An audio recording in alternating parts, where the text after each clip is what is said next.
अस्सलाम वालेकुम। आज का हमारा टॉपिक है हाल इफ़ेक्ट। आज हम इसको एक्सप्लेन करेंगे और साथ ही हम देखेंगे हाल कोफिशिएंट को और इसको रिलेट करेंगे पी टाइप और एन टाइप सेमीकंडक्टर के साथ। इसके बाद हम मेजॉरिटी चार्ज कैरियर कंसंट्रेशन को पी टाइप और एन टाइप में स्टडी करेंगे। इसके बाद हाल कोफिशिएंट पर इंट्राइंसिक एंड एक्सट्राइंसिक में भी इसको स्टडी करेंगे। लास्ट में हम इसकी एप्लीकेशन को देखेंगे। तो आइए स्टार्ट करते हैं। सबसे पहले देखते हैं व्हाट इज़ हाल इफ़ेक्ट। तो सबसे पहले इसकी डिस्कवरी की थी हमारे पास और की थी Hall effect was discovered by Edwin Herbert Hall in 1879। Edwin Herbert ने 1879 ने इस लॉ को हमारे पास इंट्रोड्यूस करवाया। इसके अलावा इसका जो हमारे पास बेसिक पर्पस था, मकसद था, क्यों इसको इंट्रोड्यूस करवाया गया, to determine the type of semiconductor by knowing the direction of Hall voltage we can determine the given sample is whether n type semiconductor और पी टाइप सेमीकंडक्टर। कि हाल इफेक्ट में हम हॉल वोल्टेज की direction को देखते हुए जो हम सैंपल यूज़ कर रहे होंगे सेमीकंडक्टर का, उसकी टाइप को रिकॉग्नाइज करेंगे कि आया कि वो पी टाइप का या फिर एन टाइप का। ये है हमारा बेसिक पर्पस इस एक्सपेरिमेंट को यूज़ करने का। तो इसके बाद देखते हैं व्हाट इज़ हॉल इफेक्ट। कि हॉल इफेक्ट बेसिकली होता क्या है। वो hall effect is the production of the voltage difference across an electrical conductor. इसमें हम एक इलेक्ट्रिकल कंडक्टर लेंगे जिसको हम करंट प्रोवाइड करेंगे, जिसके अक्रॉस हमारे पास पोटेंशियल डिफरेंस होगा, वोल्टेज अक्रॉस होंगे। उनको हम एक वोल्ट मीटर से मेजर करेंगे जो कि हमें बताएंगे कि उनके दोनों के दरमियान, कंडक्टर के सिरों के दरमियान जो हमारे पास पोटेंशियल डिफरेंस है वो कितना है। एक हमारे पास ये भी प्रोसेस है। दूसरी इसकी हम एक प्रॉपर वे में डेफिनेशन करते हैं, the process in which the transfer electric field is developed in a solid material carrying an electric current is placed in a magnetic field that is perpendicular to the current। ठीक है, तो इसमें हमें एक conductor को लेना है जिसमें हमारे पास जो इलेक्ट्रिक फील्ड होगी ट्रांसवर्स होगी। ट्रांसवर्स वेव जैसे हम पहले पढ़ चुके हैं ऑलरेडी कि हमारे पास वो वेव जिनके जो पार्टिकल होते हैं वेव के, वो वेव की प्रोपगेशन के परपेंडिकुलर होते हैं, वो डिवेल्प्ड होंगी सॉलिड मटेरियल के अंदर, कैरिंग इन इलेक्ट्रिक करंट, जिसमें से इलेक्ट्रिक करंट पास हो रहा होगा, is placed in a magnetic field that is perpendicular. और उसी सॉलिड मटेरियल जिसमें से करंट पास हो रहा होगा उसके परपेंडिकुलर डायरेक्शन में हमने उसको मैग्नेटिक फील्ड एक्सर्ट करवानी है। तो इसकी डेफिनेशन को हम थोड़ा इसकी डायग्राम से समझते हैं कि हमारे पास एक सॉलिड मटेरियल है, कंडक्टिंग मटेरियल है, जिसको हम कनेक्ट करेंगे एक बैटरी के साथ। इसका एक सिरा हम बैटरी के पॉजिटिव टर्मिनल से कनेक्ट करेंगे और दूसरा सिरा बैटरी के नेगेटिव टर्मिनल से कनेक्ट करेंगे। अब इसकी इस डायरेक्शन में हमारे पास करंट फ्लो करेगा जिसे हम कन्वेंशनल करंट बोलेंगे, और दूसरी तरफ से हमारे पास इलेक्ट्रॉन्स जो कि इस डायरेक्शन में मूव करेंगे। अब ये हम ऑलरेडी स्टडी कर चुके हैं, हमारे पास करंट की डायरेक्शन और इलेक्ट्रॉन की डायरेक्शन आपस में अपोजिट है, वो किस लिए। तो आइए स्टडी करते हैं इनका थोड़ा इस ग्राफ से कि हमारे पास जो शुरू में करंट की जो बेसिक आई थी हमारे पास, वो उस वक्त हमारे पास इस चीज़ को कंसिडर किया जाता है कि हमारे पास जो बेसिकली सर्किट में करंट फ्लो कर रहा है वो ड्यू टू पॉजिटिव चार्जेस है। अगर हम बैटरी कंसिडर करें तो पॉजिटिव चार्ज की डायरेक्शन देखें तो वो कुछ इस डायरेक्शन में होती है, यानी कि एंटी क्लॉकवाइज डायरेक्शन में, यानी कि पॉजिटिव को रिपेल करेगा और नेगेटिव पॉजिटिव को अट्रैक्ट करेगा। इस तरह हमारे पास ये सर्किट चलता रहेगा, मूव करता रहेगा, यानी कि चार्ज मूव करेंगे वो high potential to low potential move करेंगे। लेकिन बाद में जब साइंस में तरक्की हुई तो फिर बाद में रिकॉग्नाइज किया हुआ कि हमारे पास बेसिकली जो करंट फ्लो करता है किसी सर्किट में वो due to negative charges mean electron की वजह से मूव करता है। तो फिर बाद में हमने वहाँ पर ये देखा कि हमारे पास अगर हम इन इलेक्ट्रॉन को कंसीडर करें किसी चार्ज के अंदर, किसी सर्किट के अंदर फ्लो करते हुए, तो उनकी डायरेक्शन हमारे पास पॉजिटिव चार्जेस के कंपेयर अपोजिट डायरेक्शन में, यानी कि वो क्लॉकवाइज डायरेक्शन में मूव करते हैं। जब बाद में इसका पता चला कि हमारे पास एक्चुअली में जो हमारे पास सर्किट में नेगेटिव चार्जेस फ्लो करते हैं, तो नेगेटिव चार्जेस जो डायरेक्शन होती है हमारे पास वो कुछ इस डायरेक्शन में होती है, यानी कि नेगेटिव को रिपेल करेगा और पॉजिटिव नेगेटिव अपनी तरफ अट्रैक्ट करेगा। यानी कि यहाँ पर हमारे पास जो फ्लो होगा वो low potential to high potential होगा। लेकिन एक्चुअली में जो हमारे पास करंट फ्लो करता है वो तो इसी डायरेक्शन में करता है, लेकिन जो हम आमतौर पर कंसिडर करते हैं कि जो सर्किट में करंट फ्लो कर रहा है हमारे पास वो कन्वेंशनल करंट है, यानी कि बैटरी के positive terminal to negative terminal. अब बाद में ये देखा कि अगर से हमारे पास पॉजिटिव मूव करो करंट, पॉजिटिव चार्जेस या फिर नेगेटिव करंट मूव करो चार्जेस की वजह से, तो जो हम आउटपुट मिल रही होती है उसके ऊपर कोई फर्क नहीं पड़ता। हाँ बताओ उसका जो हमारे पास वर्क होता है वो आउटपुट हो सकता है, लेकिन जो हमें रिजल्ट मिलेगा वो सेम मिलेगा, इससे कोई फर्क नहीं पड़ता। तो इसलिए हम कन्वेंशनल करंट को प्रेफर करते हैं कि जो हमारे पास बैटरी के positive terminal to negative terminal move करे। तो इसी वजह से हमारे पास यहाँ पर करंट की डायरेक्शन इस फॉर्म में होगी और इलेक्ट्रॉन की डायरेक्शन कुछ इस फॉर्म में होगी। अब इस तरफ डायरेक्शन जो होगी हमारे पास, तो इलेक्ट्रॉन इस कंडक्टर से इस फॉर्म में इस डायरेक्शन में मूव करना स्टार्ट हो जाएंगे और इसी के अक्रॉस हमने मैग्नेटिक फील्ड इसके परपेंडिकुलर अप्लाई की। अब अगर जब इसमें से करंट फ्लो होगा तो इसमें से जो इलेक्ट्रॉन की डायरेक्शन होगी कोई इस फॉर्म में होगी, जब करंट इसमें फ्लो करेगा तब हमने यहाँ पर एक इलेक्ट्रिक फील्ड हमारे पास प्रोड्यूस होगी। तब इस फॉर्म के ऊपर हमने इसके ऊपर वोल्ट मीटर लगाना है इसका हाल वोल्टेज चेक करने के लिए। तो एक सिरे से इसका पॉजिटिव, दूसरे से इसका नेगेटिव टर्मिनल कनेक्ट करेंगे वोल्टेज से। अब यहाँ पर जब इसका वोल्टेज मेजर करने की कोशिश करेंगे तो यहाँ पर हमें वोल्टेज डिटेक्ट नहीं होगा, क्योंकि अब कंडक्टर के जो दोनों सिरों के दरमियान पोटेंशियल डिफरेंस है वह इस वक्त 0 है। लेकिन जब हमने मैग्नेटिक फील्ड को अप्लाई किया इसके परपेंडिकुलर, तब मैग्नेटिक फील्ड ने इस मूव करते हुए चार्ज यानी कि इलेक्ट्रॉन के ऊपर एक फोर्स एक्सर्ट की, जिसे हमने नाम दिया लॉरेंट्ज फोर्स का। अब डेफिनेशन में ही पढ़ चुके हैं, in which electric field is developed in solid material. अब इस सॉलिड मटेरियल में इलेक्ट्रिक फील्ड डिवेल्प कब होगी, जब हम इसमें से करंट पास आउट करवाएंगे। जब करंट पास आउट करेगा तब इसमें से इलेक्ट्रिक फील्ड प्रोड्यूस होगी, इलेक्ट्रिक फील्ड डिवेल्प होगी। Is placed in a magnetic field that is perpendicular to the current. अब उसी इलेक्ट्रिक फील्ड के ऊपर हमने एक मैग्नेटिक फील्ड को एक्सर्ट करवाना है जो उसके परपेंडिकुलर हो। अब हमने लॉरेंट्ज फोर्स का यहीं से कंसेप्ट लेना है कि जब हमारे पास कोई पार्टिकल क्यू मूव कर रहा हो in the velocity direction v में, तब उस इलेक्ट्रिक फील्ड पर जो मैग्नेटिक फील्ड फोर्स एक्सर्ट करती है उस फोर्स का नाम देते हैं लॉरेंट्ज फोर्स। तो इसकी डिफाइन हम कैसे करेंगे, a particle Q moving with velocity v in electric field E and magnetic field experience of force which is known as Lorentz force. अब यहाँ पर हम इसकी जो डायरेक्शन है यानी कि मैग्नेटिक फील्ड की, करंट की और अब इसकी वेलोसिटी की, वो हम फाइंड कर सकते हैं। whether we can indicate the direction of the magnetic field v particle motion and f force by the Fleming left hand rule. अब according to Fleming left hand rule क्या कहता है, in case of positive charges, अगर हम मतलब consider करेंगे कि हम सर्किट में जो चार्जेस मूव कर रहे हैं वो पॉजिटिव चार्जेस यानी कि कन्वेंशनल करंट है, thumb will show the force by applying the charge particle through the conductor. जो हमारे पास थंब होगा, फ्लेमिंग राइट हैंड रूल क्या है कि आपने अपनी लेफ्ट हैंड की थंब को, मिडल फिंगर को और फर्स्ट फिंगर को इस तरह स्प्रेड करना है कि तीनों एक दूसरे के ऊपर परपेंडिकुलर होनी चाहिए। अब इसमें जो हमारे पास थंब होगा वो शो करेगा फोर्स जो एक्सर्ट हो रही होगी। First finger will represent the magnetic field B which is perpendicular, और जो हमारे पास फर्स्ट फिंगर होगी क्योंकि वो हमारे पास परपेंडिकुलर इलेक्ट्रिक फील्ड के ऊपर, वो शो करेगी मैग्नेटिक फील्ड को। And middle finger will show the direction of the charges, वो हमारे पास जो मिडल फिंगर होगी वो शो करेगी चार्जेस को। और आप डायग्राम में देखें कि हमारे पास जो थंब होगा वो एक्सर्ट करेगा फोर्स के ऊपर, इनके चार्ज के ऊपर जो फोर्स लग रही है वो कुछ इस फॉर्म में लग रही है हमारे पास ड्यू टू पॉजिटिव चार्जेस, अगर हम पॉजिटिव चार्ज कंसिडर कर रहे हैं। और हमारे पास मैग्नेटिक फील्ड होगी वो हमारे पास फर्स्ट फिंगर वो परपेंडिकुलर शो कर रही है, और जो हमारे पास मिडल फिंगर है वो इन चार्जेस की जो इलेक्ट्रॉन इसमें मूव करे इसकी डायरेक्शन को यहाँ पर शो करेगी। Thumb will show the force by applying charge particle through F. First finger will represent the magnetic field। कहते हैं हमारे पास ये सेम हो गया। अगर कहते हैं हमारे पास, अगर हम यहाँ पर कंसीडर करेंगे हमारे पास नेगेटिव चार्जेस फ्लो कर रहे हैं, तब हमारे पास जो डायरेक्शन ऑफ फोर्स होगी वो will be on opposite side. तब हमारे पास जो अगर टूवर्ड्स राइट की तरफ फोर्स लग रही है, तब हम अगर नेगेटिव चार्जेस को फ्लो करना शुरू करें तो उनकी डायरेक्शन जो फोर्स की होगी वो हमारे पास अपोजिट डायरेक्शन में, बाकी सेम एज इट इज रहेगा। अब इसके ऊपर आज हम देखेंगे तो हमारे पास जब मैग्नेटिक फोर्स एक्सर्ट होगी तो लॉरेंट्ज फोर्स अप्लाई होगी। लॉरेंट्ज फोर्स की वजह से जो इलेक्ट्रॉन्स या जो चार्ज मूव करेंगे उस कंडक्टर में वो एक तरफ से एक फॉर्म इकट्ठे होना शुरू हो जाएंगे। मतलब एक तरफ हमारे पास चार्ज की जो कंसंट्रेशन होगी वो ज़्यादा हो जाएगी, दूसरी तरफ कम हो जाएगी। जहाँ पर कम होगी हमारे पॉजिटिव चार्ज, यहाँ पर ज़्यादा हो जाएगी कंसंट्रेशन जो होगी हमारे पास नेगेटिव चार्ज वो नेगेटिव हो जाएगी। अभी इस वक्त जब यहाँ पर वोल्ट मीटर लगाएंगे तो यहाँ पर हमें पोटेंशियल डिफरेंस की वजह से वोल्टेज मिलेंगे, उस वोल्टेज को हम नाम देंगे हाल वोल्टेज का। अब हाल वोल्टेज डायरेक्टली प्रोपोर्शनल जो कि कुछ फैक्टर्स इनके ऊपर डिपेंड करता है, जो कि आई मतलब जितना हम करंट बढ़ाएंगे उतना हमारे पास हाल वोल्टेज ज़्यादा होगा। इस तरह Hall voltage depend upon nature of the conducting material, जो हम कंडक्टिंग मटेरियल यूज़ कर रहे हैं इसके ऊपर भी डिपेंड करेगा। And Hall voltage inverse proportional to thickness of material, के मटेरियल हमारे पास जितना थिक होगा उतना हमारे पास थिकनेस में जितना कम होगा उतने उसका हाल वोल्टेज हमारे पास ज़्यादा होंगे। तो ये था बेसिक इंट्रोडक्शन हाल इफेक्ट के बारे में। अब हम देखते हैं Hall coefficient. What is Hall coefficient?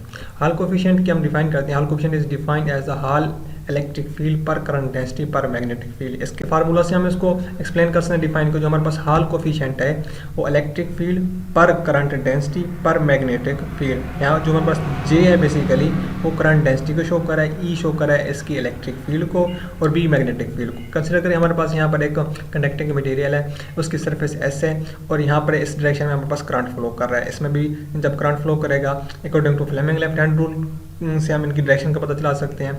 और जो इसका डिस्टेंस होगा हमारे पास इस कंडक्टिंग मटेरियल को उसे डी से शो करेंगे, जो इसकी विड्थ होगी उसको हम डब्ल्यू से शो करेंगे। अब इसके फार्मूले को हम देख कह सकते हैं हमारे पास इक्वेशन नंबर 1 है।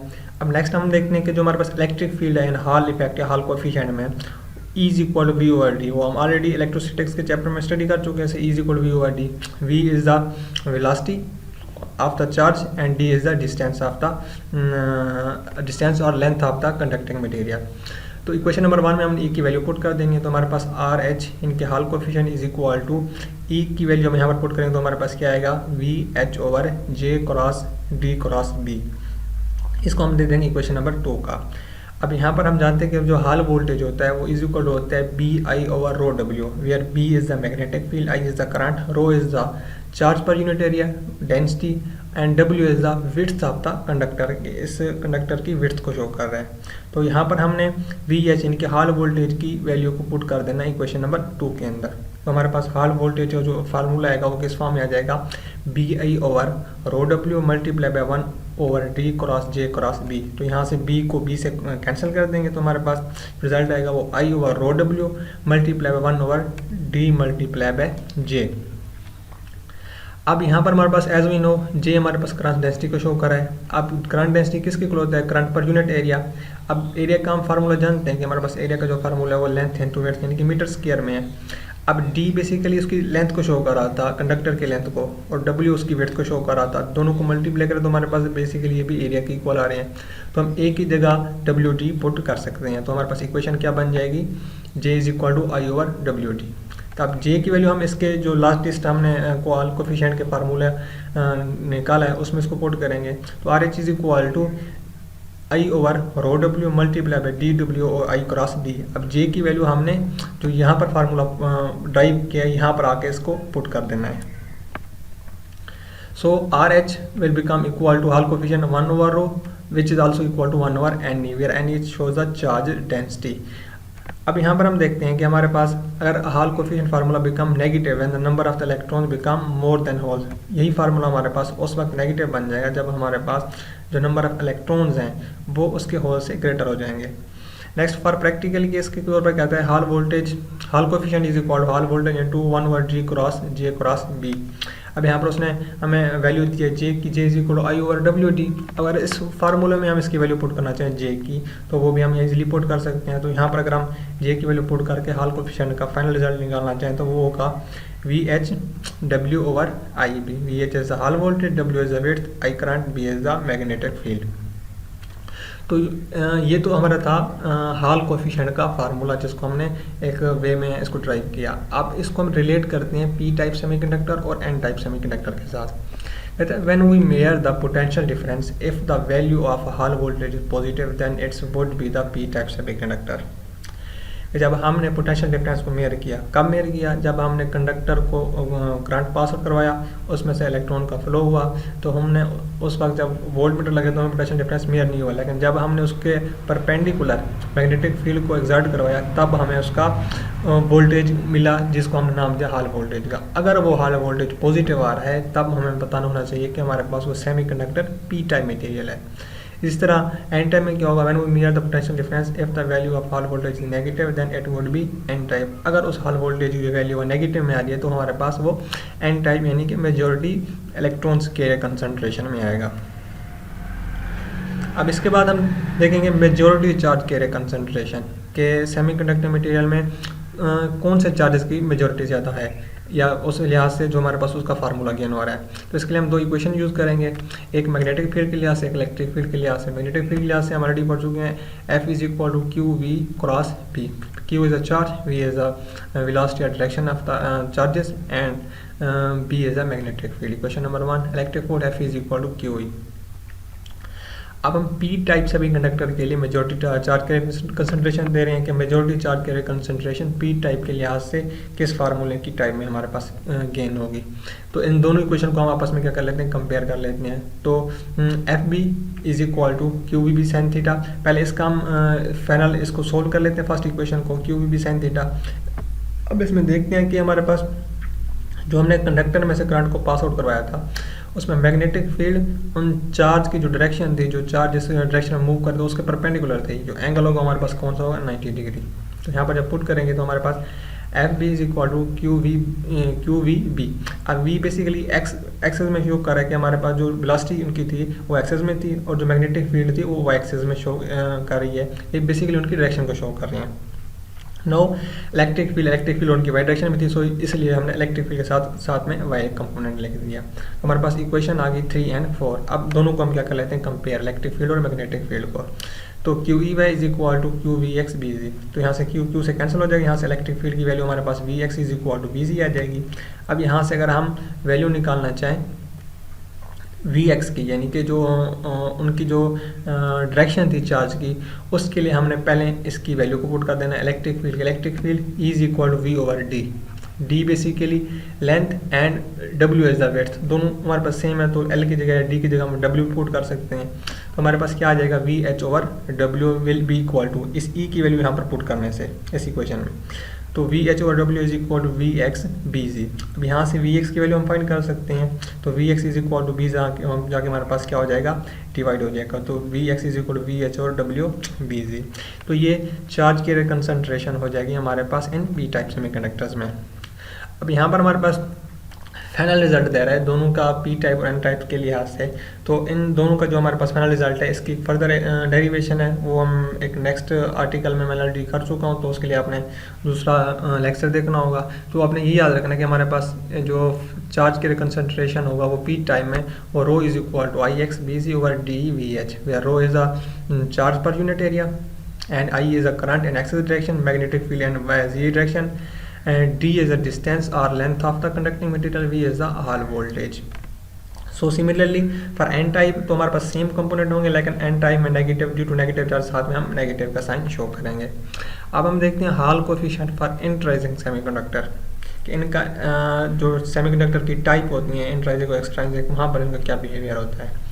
तो इंट्रिंसिक एज वी नो कि हमारे पास इंट्रिंसिक सेमीकंडक्टर जो होता है वो इम्प्योर होता है, जिसमें किसी किस्म की इम्प्योरिटी नहीं होती। इसमें इम्प्योरिटी हम ऐड करते हैं बाद में एक्सट्रिंसिक में। तो इसमें हम देखेंगे जो हमारे पास एन एंड पी यानी कि इलेक्ट्रॉन्स और जो होल्स होंगे हमारे पास, उनकी जो concentration where n is showing the concentration of charge, वो सारे दोनों एक दूसरे आपस में क्या इक्वल हैं। तो हमारे पास जो हमने लास्ट में फार्मूला प्रूव किया हॉल कोफिशिएंट का 1/NE, जो कि चार्ज कैरियर को शो कर रहा था, कंसंट्रेशन को शो कर रहा था। तो उसका दूसरा फार्मूला हमारे पास जो इसको इस फॉर्म में हम ड्राइव करके लिख सकते हैं, इसका हमने फर्दर प्रूव किया हुआ है। तो इसके लिए बेसिकली आपने इसका formula as it is put करना है, R H is equal to P mu P square minus N mu N square over E into P mu P plus N mu N whole square. अब यहाँ पर P तो हमारे पास holes को show कर रहा है, एन हमारे पास चार्जेस यानी कि इलेक्ट्रॉन को शो कर रहा है, और म्यू पी बेसिकली हमारे पास mobility of the positive charges यानी कि होल्स को शो कर रहा है, and mu N where shows the mobility of the electron को शो कर रहा है। मतलब उन चार्जेस की मोबिलिटी को कि कौन सा चार्ज किस फॉर्म में मूव कर रहा है, किस मोबिलिटी से मूव कर रहा है। तो इसमें हम देखेंगे कि हमारे पास जो रिजल्ट है कि जहाँ पर हमारे पास एन और पी दोनों एक दूसरे में पास क्या है, सेम है। तो इसको तो फर्दर हम सोल्व करने पर देखेंगे N I where N I mu P square minus N I mu N square. तो हमने क्या किया यहाँ पर P और N की जगह, क्योंकि Ni के इक्वल है तो इनकी जगह हमने यहाँ पर इसकी वैल्यू पुट कर दी Ni mu P square minus Ni mu N square over यहाँ पर भी हमने P और N की जगह Ni वैल्यू पुट कर दी, यानी कि चार्ज की कंसंट्रेशन जो हमारे पास आ रही थी उसकी वैल्यू पुट कर दी। अब यहाँ पर हमारे पास Ni कॉमन आ रहा है, Ni को कॉमन ले लेंगे mu P square minus mu N square over यहाँ से हम देखते हैं कि Ni होल का स्क्वायर है, तो यहाँ से Ni स्क्वायर को हम बाहर कॉमन ले लेते हैं, ये चार्ज एज इट इज आ जाएगा हमारे पास, और ये हमारे पास mu P plus mu N whole square बाकी बच जाएगा। अब यहाँ पर हम क्या करते हैं, एन आई यहाँ पर फार्मूला बन रहा है A square minus B square which is equal to A plus B into A minus B, इसको हमने सेपरेट कर लेना है, और N I square E into, अभी क्योंकि हमारे पास इसका स्क्वायर है इसको हम अलग अलग फॉर्म में ऐसा लिख सकते हैं, अगर वैसे तो हम स्क्वायर को ओपन कर लेते हैं which is A square plus B square plus 2ab, लेकिन इसको हम अलग अलग इस फॉर्म में लिख सकते हैं, टू कंपोनेंट्स की फॉर्म में, mu P plus mu N into mu P plus mu one, अगर दोनों को मल्टीप्लाई करें तो दोबारा आपस में इसका होल, तो दोबारा इनका हमारे पास होल स्क्वायर बन सकता है। तो अब हम यहाँ पर देखेंगे दोनों कंपोनेंट्स हमारे पास ऊपर नीचे सेम आ रहे हैं, तो इसको हम कैंसिल कर देंगे, यहाँ से एन आई की एक वैल्यू कम कर देंगे तो हमारे पास ई भी कैंसिल हो जाएगा, तो यहाँ से हाल कोफिशिएंट फॉर इंट्रिंसिक में आ जाएगा हमारे पास mu P minus mu N over N I E into mu P plus mu N. तो इस फार्मूले में वो कहता है हमारे पास, अगर फर्ज करें कि यहाँ पर हमारा मोबिलिटी ऑफ होल्स और इलेक्ट्रॉन्स अगर वो जीरो हो जाती है, मतलब दोनों की किसी किस्म की कोई मोबिलिटी नहीं है, कोई मोशन नहीं है, तब हमारे पास जो हाल कोफिशिएंट होगा वो भी क्या होगा, जीरो होगा। पर general case mu N much greater than mu P, कि हमारे पास जो नंबर ऑफ इलेक्ट्रॉन्स हैं वो ग्रेटर देन है म्यू पी से, तो यहाँ पर जो हाल कोफिशिएंट होगा वो हमारे पास नेगेटिव है, क्योंकि हमारे पास जो कंसंट्रेशन ऑफ इलेक्ट्रॉन्स है वो ग्रेटर देन है। इसके बाद हम देखेंगे हाल कोफिशिएंट फॉर एक्सट्रांजिक में फिर पी टाइप को भी देखते हैं, एन टाइप, क्योंकि एक्सट्रांजिक बेसिकली एक इम्प्योरिटी इसमें हम ऐड करते हैं किसी दूसरे ग्रुप के आइटम वगैरह की। अब इसमें हम क्या देखते हैं कि पी टाइम हमारे पास P mu P much greater than N mu N, कि पी टाइम में हमारे पास जो होल्स होंगे वो ग्रेटर देन होंगे मोबिलिटी ऑफ इलेक्ट्रॉन की निस्बत, तो मतलब मोबिलिटी ऑफ इलेक्ट्रॉन्स वो इतनी कम होगी, हम उसको लेट करेंगे हमारे पास जीरो को इक्वल है, तो हम यहाँ पर कह सकते हैं कि हमारे पास are H is equal to P mu P. तो लास्ट टाइम हमने यहाँ पर फार्मूला पुट किया है यहाँ पर ये वाला, तो यहाँ पर म्यू एन की वैल्यू हमारे पास अप्रोक्सीमेटली जीरो को इक्वल, तो यहाँ पर जीरो पुट करेंगे तो ये सारा फैक्टर हमारे पास क्या हो जाएगा, यहाँ पर जीरो हो जाएगा। तो इस वजह से हमारे पास यहाँ पर क्या बचेगा, प्यू mu P over E into प्यू mu P holes क्या, तो दोनों का हमारे पास ऊपर नीचे क्योंकि म्यू एन आ रहा था दोनों जगह की हमने वैल्यू जीरो पुट की, तो हमारे पास जस्ट होल्स वाला फैक्टर बच जाएगा। तो R H is equal to 1 over हमारे पास P mu P square and P mu P whole square. तो इसमें हमारे पास जो फैक्टर एक दूसरे से सेम आ रहे हैं उसको हम कैंसिल आउट कर देंगे, तो हमारे पास क्या बचेगा 1 ओवर ई पी, क्योंकि म्यू पी और म्यू पी आपस में क्या होता है कैंसिल, साथ में पी का स्केयर ऊपर जस्ट पी है, तो पी से एक पी कैंसिल होगा, बाकी एक पी हमारे पास बच जाएगा। तो हमारे पास जो हाल कोफिशिएंट होता है पी टाइम ऑलवेज भी पॉजिटिव, क्योंकि यहाँ पर हमारे पास होल्स होते हैं वो मैक्सिमम नंबर में ज़्यादा कंसनट्रेशन फॉर्म में होते हैं। इस तरह अगर एन टाइम में देखें तो यहाँ पर जो मोबिलिटी ऑफ द इलेक्ट्रॉन्स होगी वो मच ग्रेटर देन होगी मोबिलिटी ऑफ द होल्स की निस्बत। तो यहाँ पर अब होल्स क्योंकि बहुत कम फॉर्म में है तो उसको हम लेट करेंगे सपोज इक्वल टू जीरो, तो यहाँ पर हमारे पास जो हाल कोफिशिएंट होगा वो है ना ई इंटू एन, यानी कि ऑलवेज इन नेगेटिव फॉर्म में आ जाएगा। अब लास्ट में देखते हैं हम इसके एप्लीकेशंस को, कि हाल इफेक्ट हमने बेसिकली यूज़ क्यों किया था, to determine the P type and N type semiconductor, हम चेक करने के लिए कि हम जो सेमीकंडक्टर यूज़ कर रहे हैं एक्सट्राइजिक फॉर्म में वो पी टाइप है या फिर एन टाइप है। Next one is to find the majority charge carrier concentration, इसको हमने एक्सप्लेन किया कि हमने मेजॉरिटी चार्ज कौन सा चार्ज की जो मेजॉरिटी है वो ज़्यादा है, आया कि वो होल्स है या फिर इलेक्ट्रॉन्स है। To calculate the mobility of the major charge carrying concentration, इस तरह हमने मोबिलिटी को भी फाइंड किया कि जो कंडक्टर में मटेरियल में जो चार्जेस मूव कर रहे हैं उनमें जो मोबिलिटी है वो पॉजिटिव चार्जेस की ज़्यादा है या फिर नेगेटिव चार्जेस की ज़्यादा है। तो ये था आज का हमारा लेक्चर, उम्मीद है आपको समझ आ गया होगा। अगर आपको समझ आ गया तो वीडियो को लाइक कीजिए, सब्सक्राइब कीजिए चैनल को। Thank you so much.